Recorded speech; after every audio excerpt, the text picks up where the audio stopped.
Welcome to the KOMO Sports End Zone podcast with KOMO Sports Director Niko Tamurian and Najee Moye.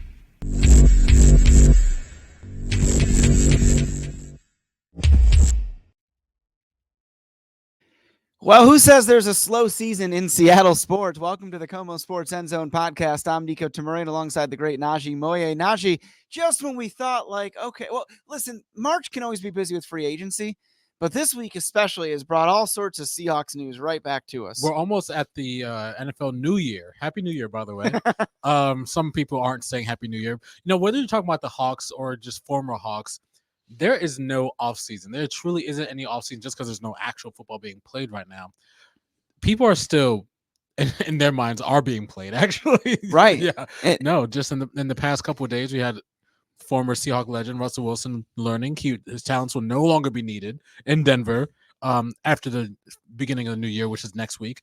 And also, your Seahawks team will look a little different next year, Niko. Yeah, the release of Quandre Diggs, Jamal Adams, and Will Dissly, Uncle Will. Will. Will was a constant contributor on the KOMO 4 questions, and once told me, I asked him if Die Hard was a Christmas movie. He said, was water wet?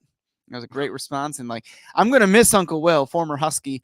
And I'm going to miss Quandre Diggs as well. I think I've said often on the air, he's the heart and soul of that defense. And he's a guy that is just, especially when Bobby Wagner went to the Rams for the year, Quandre assumed that leadership role on defense for a playoff team. And he had 4 interceptions that year, and he was, recovering from that injury.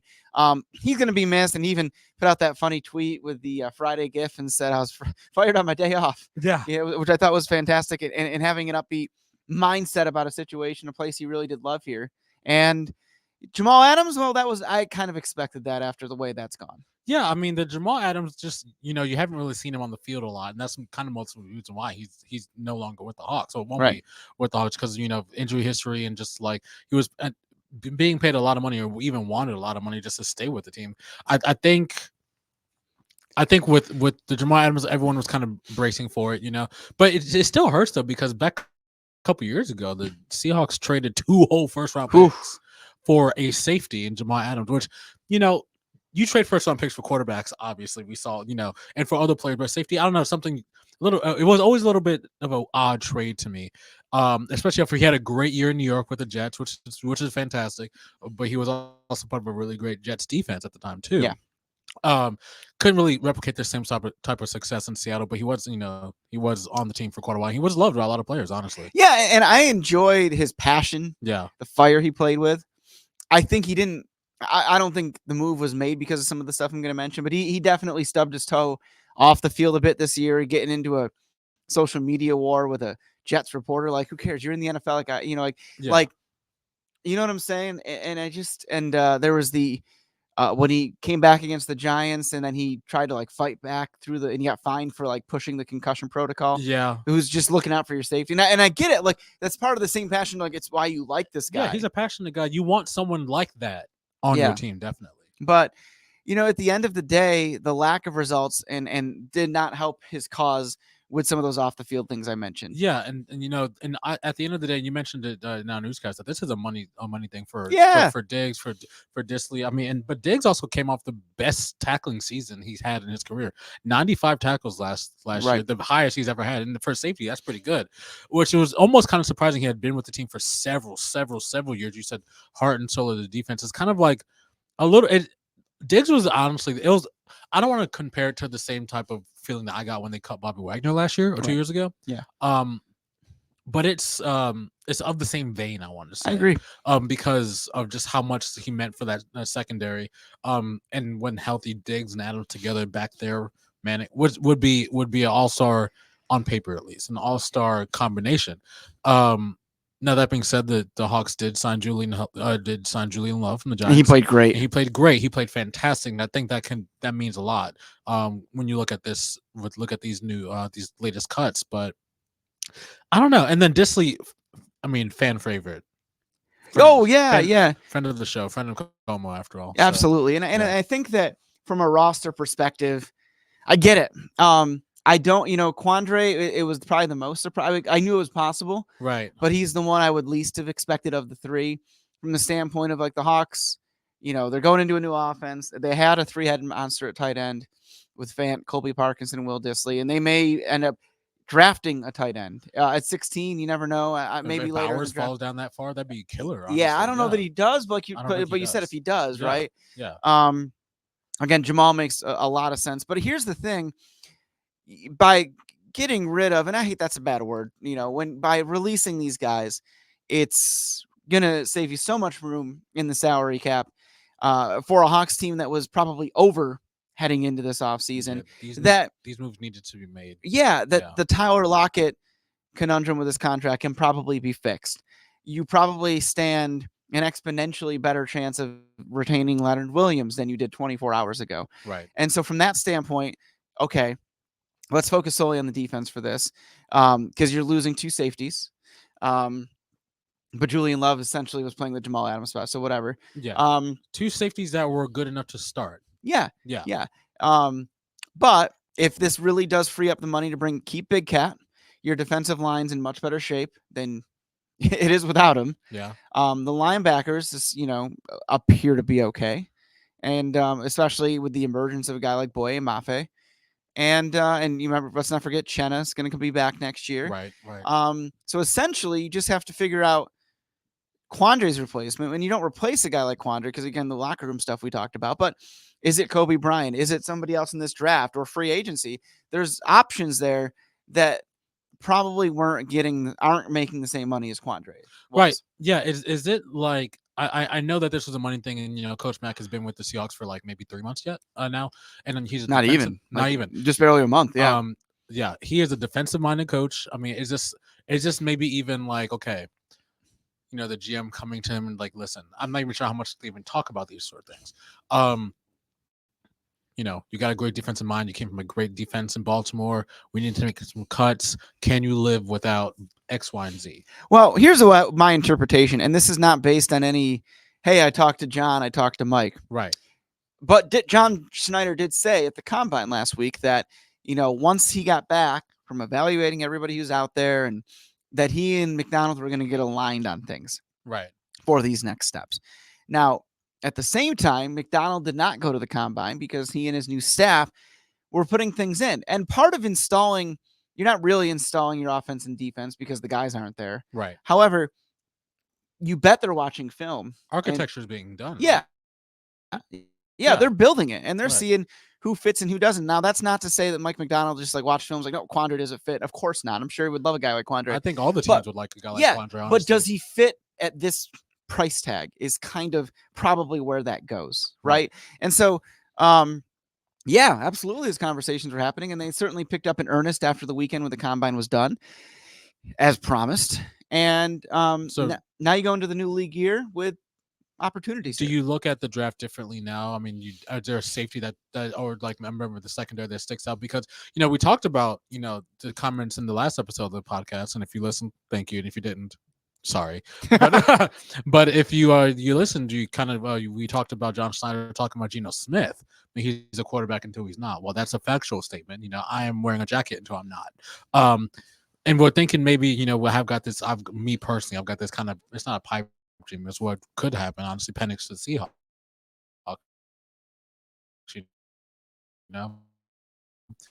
Yeah.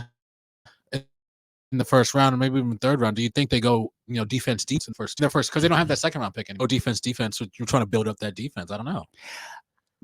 Man, we're gonna have some fun draft podcasts. That's the thing. Because until something becomes clear, which may not even become clear until that last weekend in April, right? There's a lot of possibilities. You mentioned a couple.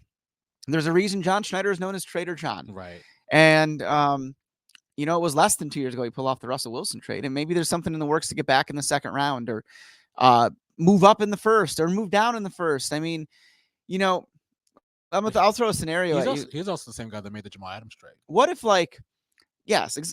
I mean, listen, it's funny because when we were talking on KOMO News about the Russell Wilson trade being probably the best one-sided trade in NFL history, hey, kudos to John. Let's also get the Jamal Adams. Well, probably not the worst in history. It certainly wasn't good by any stretch. No, one of the picks that the Jets used in the Jamal Adams trade ended up being Garrett Wilson, right? Which he's a pretty decent. He's pretty good. Pretty decent receiver. He's pretty good. I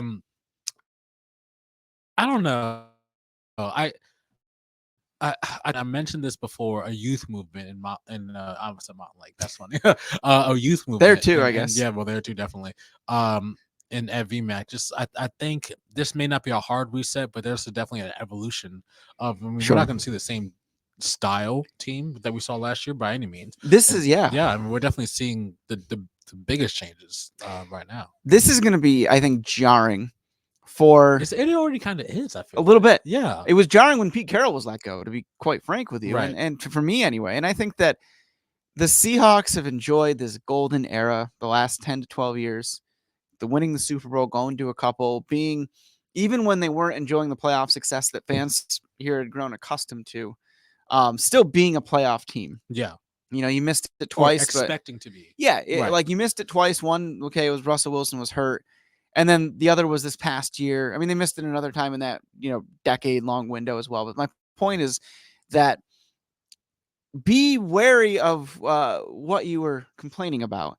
And this is not a knock on John or Mike McDonald. It's just that there's something new, a new identity being put into place. There's no guarantee that you are going to just continue to chug along as this perennial playoff contender. Maybe you do. And I think we obviously all hope they do. And I believe that Mike McDonald can do that. But it's just not a guarantee. And if nothing else, going into a game like, wow, the Hawks are going to make a comeback here because this is just what they do. That's just what they do. Like those little things that you just become like nuanced because this team and this style and the way they play. Well, suddenly that's not, guaranteed anymore. No. I mean, there was a time last year that we kind of expected the Hawks to be in every game. We expected them to be close. Yeah. And expected them to pull out a win like they did against the Browns, or last second field goal against a couple other teams. Changes is scary. Yeah. Especially football wise. Change is also risky. Right. It involves a lot of faith, but we know that these people who are that are running this team, this organization, are smart individuals. Who've done this before, and they know exactly what to do. And I don't think any Hawks fans need to be. The sky is not falling. No, it's definitely not falling. The sky is not falling, but things will look a little different for the Hawks this year, and also they will look different in Denver this year because a former Hawk. I would say he who will not be named. We already said his name 3 times already. Russell Wilson is out of Denver, and that experiment lasted 2 years and no playoff appearances, and it was just an unfortunate situation. The Broncos front office is an absolute mess. That's the anybody there. I'm not going to say I'm a football expert because my favorite saying is an old coach friend of mine, Dino Babers, a great man, said, and I've used that line on this podcast before. Syracuse. Yeah, I love Dino, and he's a new offensive coordinator at Arizona now, so he's out in our neck of the woods. Well, nice. At least West Coast. West Side. But he's playing in the Big 12. That's unfortunate. But he, he said to me once, he's like, me talking football, he was like, and I mean this with the utmost respect, me talking football to you is chess to checkers. And he's right. Yeah. With anybody who's not like in that trench, so to speak, in that film room, and certainly from his perspective, a guy who's coached for like 30 years as opposed to a local sportscaster. But the point I'm trying to make is this, that I'm not going to claim to know as much as the Broncos front office, but let's just look at the logistics of this. Mm-hmm. Okay. The 3 players, including Drew Lock, who ended up winning the Eagles game for the Seahawks this year. Shout out to Drew Lock. Yeah, Drew Lock, man. And Noah Fant's been starting at tight end since day one. But let's not even worry about that so much. You gave up all that, and the Hawks won with the draft picks too, for a guy who's not even your quarterback 2 years later, a guy that you signed to a massive contract extension that he didn't even play into. Because remember, Russell had 2 years left on his deal when he was traded. So of that huge extension they signed Russ to before he even played it down in Colorado, he never played a snap of it. $165 million guaranteed for 0 snaps. Which, I want that agent. Like, for real, but life, honestly. How bad of a front office can you be? And here's my thing with that, dude. Like, let's even gotten into the injuries. The injury. Yeah, he was hurt the first year, but let's call this what it is. Okay. This is using Russell as the scapegoat. I'm not trying to say that Russell was out there being Lamar Jackson or Pat Mahomes. Of course not. But he threw 26 touchdowns and 8 picks. That was, by the numbers, better than even Geno was this past year. Right. Am I a strong proponent? Have I said a million times on this show that I very much think that the Seahawks system and Pete Carroll masked some of Russell's weaker points, of course. But he wasn't the reason they weren't as good this year. No.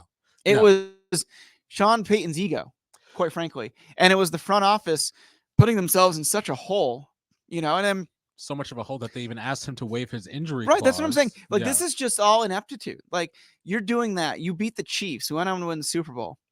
And your response to that is to try and tell your quarterback, hey, we're going to bench you so we can save some injury guarantee money. Like, are you kidding me? In a contract that they signed, no less. Yeah, they did this. Yeah, it's remarkable It's because insane to me. And like, yeah, go ahead. But I'm just saying, like, okay, I'm not saying Russell should have won the MVP. Of course not. Is he what he was a few years ago? Of course not. No. Is he even 60% to blame in that scenario? I don't think so. No. Whenever people in Seattle think about the Super Bowl win, they don't. Oftentimes, Russell Wilson is not the first person to come to mind. Of course not. Oftentimes, it's that defense. It needs to be that defense. The defense is legendary. It's all time. It was all time. And it's something that they've been trying to replicate here for years. However, Russell Wilson is an apt, and I would say maybe first. He's not first ballot Hall of Fame, but he'll get in. He'll get in, certainly. And he's a guy who's a veteran guy who knows how to win and what to do to win. He's first ballot if he goes to Pittsburgh and wins the Super Bowl. Okay, yeah. So we'll get to where he can go in a second. But no. I just wanted to throw that anecdote out. No, there. But continue, my friend. But we look at year one with him in Denver, and you bring in a guy. First of all, Russell Wilson had only ever played for Pete Carroll professionally. Right. He goes to Denver. Bring in Nathaniel Hackett, who, by all accounts, is not a proper NFL head coach. Right. The first season was disastrous. And I think he was even threatening. I'm not making excuses for Hackett, right? But I think he was even threading the needle. Like, he's got this quarterback that is like got his own office that he did at that time, and all these things from the organization. And like, how can you manage that, right? But continue. The best game, and then the Nathaniel Hackett, Russell Wilson, universe. My camera just flashed at me. I'm not sure if that's good or bad. You've got some dramatic sunlight on you right now, and I like it. Okay, it's good. Was that game when he first came back to Seattle? It was that Monday Night Football game? We remember the Seahawks were wearing those all green uniforms. And that was a really competitive game, and the Hawks did win. It was all downhill from there after that. Yeah. Now we look, and you mentioned year two. Russell Wilson numerically was better than Geno Smith. Sure. And I think if maybe he just copied and pasted from that second year to that first year, we're probably not having this conversation. Mm-hmm. But that being said, the Broncos somehow wrote themselves into a hole. You ever just writing a story and you're like, I'm in a spot now that you have to redo. Yeah. Or I'm going to keep going the wrong way. I'm going to keep going the wrong way. You know, or I'm just doing something like, this is not good, or I'm going to smile the way through it. Yeah. It's the same type of situation. Sean Payton is he's a Super Bowl winning coach. He did a lot with Drew Brees, who's a quarterback comparable to Russell Wilson as far as size goes. Drew has a better arm, but we'll see. Understood. I can't blame Russell for this at all. To me, this is not a Russell Wilson thing. It's unfortunate this is happening to Russell, and yes, that is comparable to the Herschel Walker trade. It's just kind of unfortunate the way this had to play out for him specifically. Denver, if I was a Broncos fan, you are so far back in the cap now. You have no draft. You had no draft picks. I don't know who your quarterback could be this year or next year. You have Jerry Jeudy and Patrick Surtain Jr. Yeah, pretty solid, right? Yeah. There's good really, players there. That's really about it, though. Yeah. Like, I don't know what to do. And those Broncos fans, they love that team so much. They've got a great fan base. Great fan base, and I think they deserve better than this. Because they're leaving this experiment with no playoffs, no winning record. They did beat the Chiefs. Yeah. And then they told them the quarterback that you have to sit. What is that? I just don't understand. It's just just from that to even like giving Russell that much of a massive contract because anybody without playing a game. That's what I'm saying. He's not a young man. No, no. And it's just I think we and it's that's the one unfortunate thing here is that in this world of social media where it's like take shots and ask later. Again, I'm not going to defend Russ from the standpoint of like he definitely struggled at times, but it's like a lot of this wasn't his fault, as you mentioned, and it's always going to be synonymous like, oh God, Russ was a disaster. And the only way it gets kind of redeemed is if Russell's next stop he starts and helps turn that team around, which depending on the situation could be a good thing. Like if it is, I mentioned Pittsburgh, and I think you were saying Atlanta before, teams that are run heavy, like the Seahawks were with Marshawn, that could be a good situation for us. Yeah, I think Pittsburgh is a good situation. We consider Pittsburgh actually made the playoffs with Mason Rudolph as quarterback last year. I mean, and they have a legitimate Hall of Fame coach, and they've got a solid defense and a solid offensive pieces. They got good pieces, but they drafted Kenny Pickett a couple years ago to be their guy, and it hasn't exactly worked out. Mitch Trubisky, Mason Rudolph. I put Russell Wilson on the team. I know that division is difficult. You got Cleveland, you got Baltimore, and you got Cincinnati. I think that team is definitely cracking the records better than whatever it was last year. Maybe crack 10 wins. I can, New York makes some sense. I know that everyone's tired of Daniel Jones there. I know Atlanta makes some sense because they're kind of looking for a quarterback. And I've heard that their coach specifically mentioned free agency. Yeah. I think at the time he was talking about Kirk Cousins at the time. But, at the end of next week, it could be Russell Wilson too. He'll find a home, is what we're saying. It may not be a place that he wants to go, but even like, okay, I had this kind of like, imagine, Russell Wilson never even played for the Seahawks. Imagine that. Yeah, it's tough to imagine. But imagine that, and imagine where the Seahawks are quarterback-wise right now. And they kind of put themselves in the same type of situation Pittsburgh did. The difference is Pittsburgh made the playoffs and Seattle did not. Right. I'm not saying Russell Wilson's coming back. He should not come back until he's in the Ring of Honor. But he should not come back. But or Pete's goodbye party, or which was fun. That was cool. Yeah, that was a cool gesture. That was a cool gesture, and that was honestly a weird thing to see because, given that team and giving all the dramatics, happened since then with that team, seeing a lot of those players in the same room together with Pete was an amazing thing. Someone like Russell Wilson, if you're looking to move on from Geno Smith, like John said, he's a quarterback till he's not. Someone like Russell could fit in. Yeah. Hopefully not. Yeah. The fan base would implode. Yeah. Absolutely. And so, I think that it's boy, oh boy. That was a lot to take in. It was. And it's a crazy month if you think about it, because genuinely it's just beginning. Like these are the first steps, right? Whether it's where he goes or whether it's, and if we're, for us here locally, what the Seahawks do next. And we can speculate that it's Leonard Williams getting a new deal and Tyler Lockett being able to maintain his well-deserved healthy deal and stay on the roster and everything like that. But again, there's places this team needs a little bit of help. And the question becomes what positions are addressed in the draft and what positions are addressed in free agency. I've expressed my disdain for mock drafts many a times in this podcast from the standpoint of they just put a bunch of trades and way too many quarterbacks every year just because it sells. Now there's certain years that quarterbacks are going to go like we saw 1 and 2 last year and things of that sort. But like, I don't see that happening. I mean, I see a lot of mock drafts happening. I see, Caleb's 1, and even like Jaden Daniels as number 2 and Drake May as 3. That almost never happens. Yeah, I don't know. I like Jaden Daniels' potential, but I like him to be able to learn from somebody for a couple years. I like him to grow. Right. Drake May, I didn't see enough of him to. I'd be just speaking out of hand about somebody I didn't watch a lot of film on. Right. But I know he's spoken very highly of. And you better. Here's my thing, and we've talked about this time and time again. You better be sure if you're using that kind of capital. And that's why, I was one of the people in 2022. After Russell was traded, I fell in love with Malik Willis' film from Liberty. I remember this. Yeah. Yeah. And I was saying, man, I would love if the Seahawks took him. They didn't take him in the first round. And I'm like, well, that makes sense because they're at 9.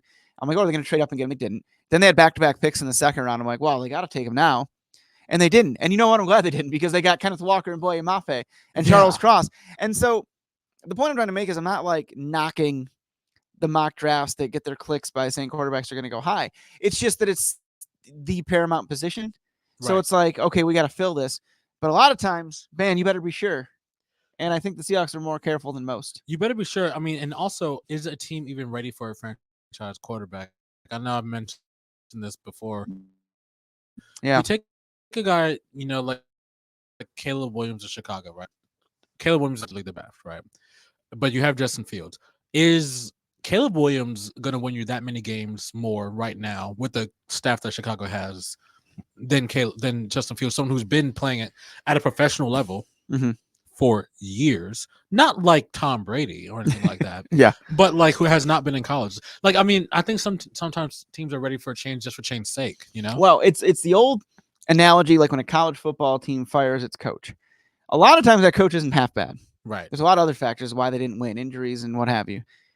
But they have to keep the fan base energized. They have to keep the donor money coming in. Now, the NFL equivalent, so you fire the coach, you get all this new juice, and you're all pumped up, You're all excited. and all the energy and everything flows back in there, right?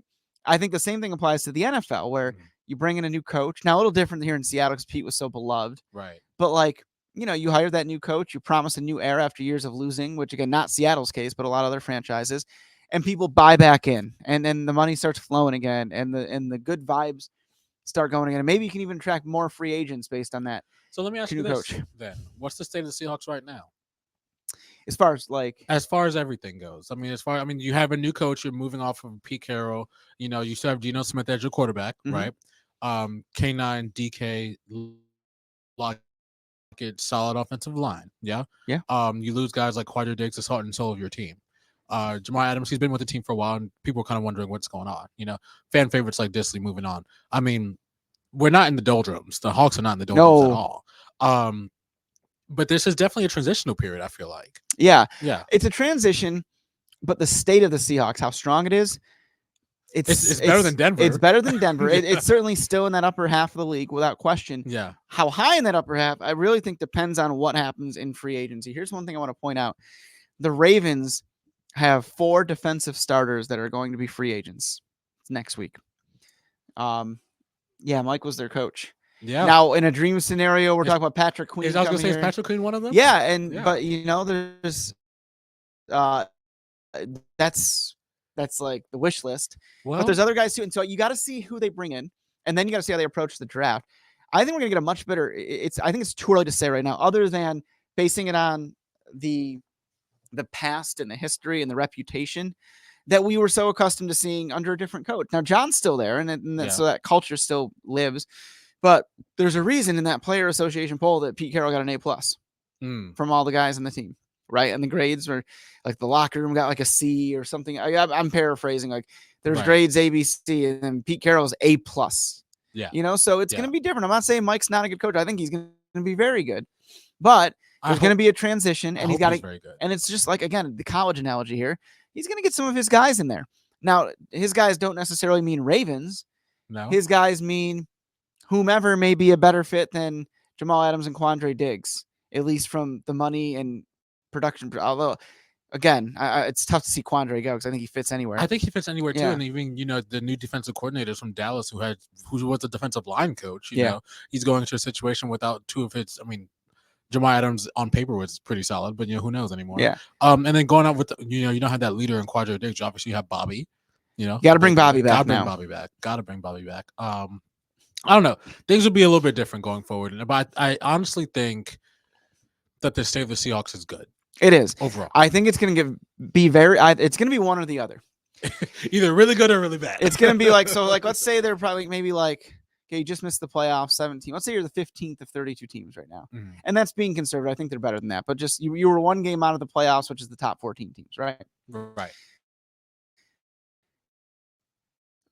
If Mike McDonald and Ryan Grubb, man, they take this league by storm, Hawks will be a top 3 or 5 team. With the talent on that team, that's true. If things are shock and awe and all that good stuff, new approach. However, if that new approach falls flat on its face, then we're talking about a different story. You mentioned free agency, and I know, especially the Jamal Adams cut was definitely a cost-saving move. Yeah. And Quadri also. Do you see any potential free agents? I mean, you mentioned that the Ravens has a couple guys. Anyone else that really speak up? And there's a bit of a hole at safety now. I know Xavier McKinney is now a free agent because the Giants aren't tagging him. I don't know about a specific name, but what I would say is the last 2 years, the Seahawks have really made a signing in free agency that didn't jump off the page, at least initially, but ended up being good. 2022, Uchenna Nwosu. When he went down, it was such a big deal they had to trade for Leonard Williams. Yeah. I mean, Chenna is the real deal. Yeah. Then this past year, Julian Love was it the breaking news lead of SportsCenter? Of course not. Broke my heart. Was it highly impactful where Love is a Pro Bowler? Heck yeah. Yeah. I'm looking for a move like that from John, one that we're not maybe necessarily anticipating, and the so-called experts is a little bit under their radar, but it ends up being kind of like, the move that can move the needle, so to speak. Yeah, definitely. I mean, Julian Love. I mean, I say this as a lifelong Giants fan. I was sad to see him go, and same with Big Cat also. But they're doing great things with Seattle. You can tell that they're on the team still. Yes. So impactful March ahead. Let's see how different the Seahawks look on April 5th or 6th. And then again on May 5th or 6th after the draft. And then we're getting into mini camp. And then before you know it, it's summer and we're there. Yeah. And then it's crazy how quickly it flies by. Before you know, we're halfway through the Mariners season. Actually, oh my gosh. And that's the thing. March it's not considered the busy season. That would certainly be the fall with Mariners ending, Kraken starting, football full swing, Sounders ending, like all these different things happening. Huskies, of course. But March, you've got this kind of transitional period. Kraken playoff push. Mariners ready to start their new season. The Seahawks overhauling. The last 3 years have been really crazy for the Seahawks in March and April. Yeah. They're trying to figure it out. So let's buckle up and let's have some fun marches on this podcast and see how revisit this in a month or two and see how much different the Hawks are and what kind of impact moves they made. I completely agree. Najee, that was fun. That was fun. I like our little talks. And boy, oh boy, let's see if we have another Seahawks chat next week. You never know. You never know. At this rate, you never know. Najee, thank you. I'm Niko. You just watched and listened to the KOMO Sports End Zone podcast. Have a good one. Have a good one.